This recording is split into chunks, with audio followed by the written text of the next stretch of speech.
dalam satu rubuk. Nah, di sini saya memilih punya teman saya, perancangan micro library punya teman saya bernama Ibam. Oke, jadi kita akan mulai ke desain problemnya ya, dan masuk ke dalam tahap pendesainan konsep micro library Snail ini. Baik, kita akan mulai dengan analisis tapak sebagai penilaian rubrik nomor 1. Nah, jadi konteks tapak yang dibuat sama teman saya Ibam ini menurut saya sendiri masih kurang ada. Tapi kurang lebih konteks tapak ini yang dipakai dalam perancangan nama atau konsep atau keyword yang dimana yaitu adalah Snail Micro Library. Nah, jadi keywordnya di sini adalah inclusion. Kenapa inclusion? Karena sesuai dari konteksnya di Tapak ada banyak sekali perubahan tapi tidak ada yang mau menggunakan fasilitas kebersamaan. Jadi tujuan dari desain ini adalah untuk menarik orang-orang bisa mau berbaca di micro library ini. Lalu kita ada penilaian yang kedua. Nah, yang kedua ini adalah analisis hubungan ruang. Jadi untuk teman saya si Ibam, di sini kalau bisa dilihat dari denah lantai 1 ataupun lantai 2, saya sangat suka bagaimana bentuknya yang organik ini. Tetapi secara program ruang, antropometrik, ini akan menjadi pertanyaan yang lumayan besar karena ada banyak sekali lengkungan-lengkungan yang tidak bisa ditempel dengan furnitur gitu. Nah, lanjut kita ke kriteria nomor 3. Nah, jadi kriteria nomor 3 itu adalah konsep perancangan atau lembar konsep. Oke, kita langsung aja ya. Jadi ini adalah lembar konsep yang telah Ibam buat. Kembali lagi, judulnya adalah Snail Micro Library. Nah, dalam lembar konsep ini Ibam telah mencantumkan fungsi dan pengguna, analisa tapak, dan juga konsep desain. Nah, jadi konsep desainnya adalah inklusi. Sebuah lingkungan yang terbuka untuk siapapun dengan latar belakang yang berbeda-beda gitu. Nah, jadi kurang lebih konsep inilah yang nanti akan membawa desain Ibam yang terlihat seperti cangkang ulat, maaf, cangkang snail dari atas. Lalu lanjut lagi ke bagian prinsip dan penataan pada transformasi. Jadi ini kurang lebih membicarakan untuk transformasi bentuknya. Nah, menurut saya transformasi bentuk yang di-approach sama si Ibam ini sudah sangat pas dengan konsepnya. Karena konsepnya adalah inklusi atau snail, maka karena itu transformasi bentuk yang diambil sama Ibam adalah dari proses lingkaran yang memutar keluar gitu. Nah, lalu prinsip penataan dalam keteknikan struktur.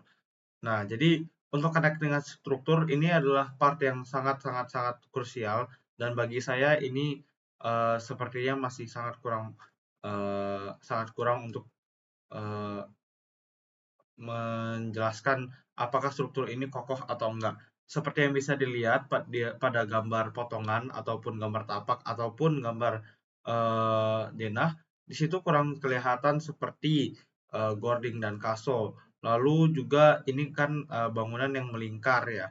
Berarti harus ada beberapa kompensasi lain seperti talang air, pokoknya banyak sekali.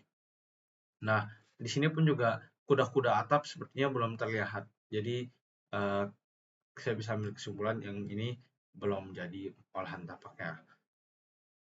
Baik, sekarang saya akan berbicara tentang karya teman saya Kenzi, yaitu Micro Library Knowledge Library.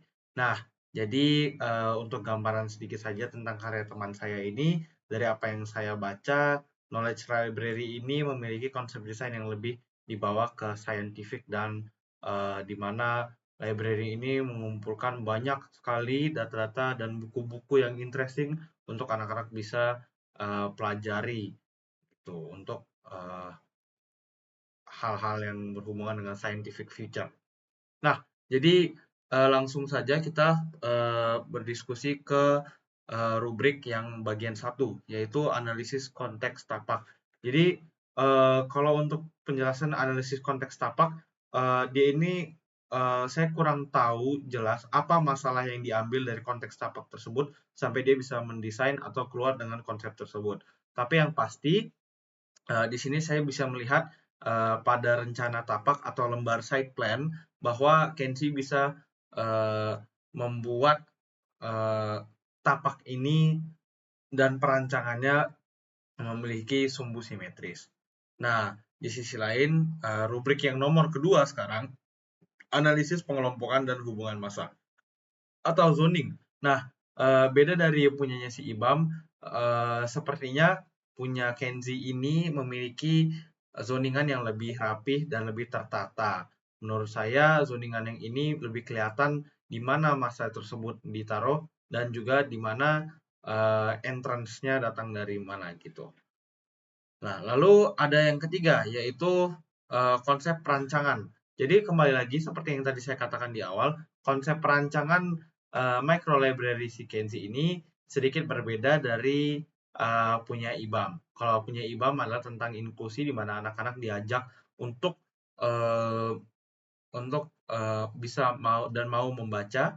Nah, kalau Kenzi ini kurang lebih approach-nya sama, tetapi dengan twist-twist seperti mengumumkan bahwa ini adalah library scientific yang akan mengajarkan anak-anak banyak tentang teknologi, hal saintifik, dan lain-lain juga. Tapi di sisi lain, untuk comparison saja, menurut saya lembar konsep yang dibuat oleh Kenzi bukan eh, tidak terlalu kelihatan seperti lembar konsep.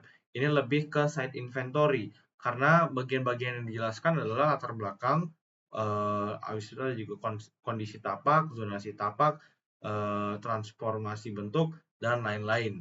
Kalau untuk tujuan dan konsep yang ingin diterapkan itu masih kurang sekali bagi saya sebagai orang yang membaca. Nah, lalu kita lanjut lagi dengan prinsip penataan dan pada transformasi bentuk arsitektural. Nah, jadi kalau kita lihat ke lembar konsep, di sini kita bisa melihat transformasi bentuknya. Lalu di sisi lain kita bisa mempelajari kenapa sih material-materialnya menggunakan seperti ini ataupun kenapa ada beberapa bagian yang menggunakan grid atau massa biasa ataupun juga sumbu simetris. Di sini di dalam lembar konsep telah dijelaskan dengan baik.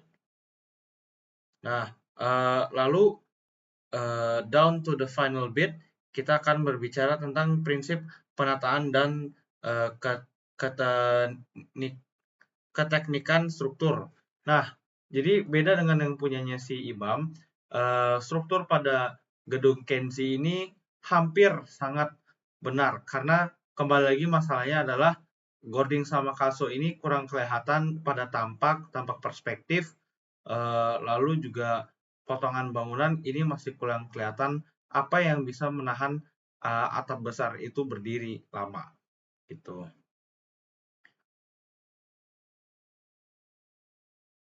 Mungkin itu saja untuk dari saya.